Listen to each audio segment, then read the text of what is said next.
অন্তর্বর্তী সরকারের নতুন উপদেষ্টা হিসেবে শপথ নিয়েছেন দেশের জনপ্রিয় নির্মাতা মোস্তফা সরয়ার ফারুকী।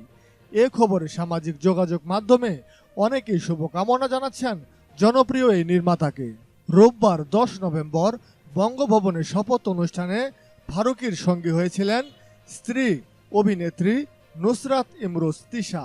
উপদেষ্টা হিসেবে স্বামীর শপথ গ্রহণের মুহূর্তের ভিডিও ফেসবুকে পোস্ট করে তিশা লিখেছেন, নতুন পথ চলার জন্য তোমাকে অভিনন্দন, আলহামদুলিল্লাহ। এদিকে অন্তর্বর্তী সরকারের উপদেষ্টা পরিষদের জায়গা পাওয়ায় বিনোদন জগৎ থেকে ফারুকীকে প্রথম অভিনন্দন বার্তা পাঠিয়েছেন অভিনেতা ও উপস্থাপক শাহরিয়ার নাজিম জয়। 10 নভেম্বর সন্ধ্যা 7টায় ফারুকী শপথ গ্রহণের আগেই একটি ছবি ফেসবুকে পোস্ট করে তাকে অভিনন্দন জানান জয়।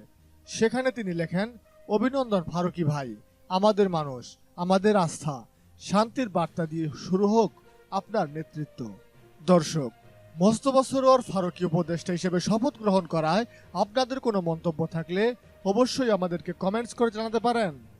দেশ এবং দেশের বাইরের যে কোনো নিউজের আপডেট পেতে এক্ষুনি ফেস্টুন মিউজিক ইউটিউব চ্যানেলটিকে সাবস্ক্রাইব করে রাখুন আর সাথে থাকা বেল আইকনটি প্রেস করুন।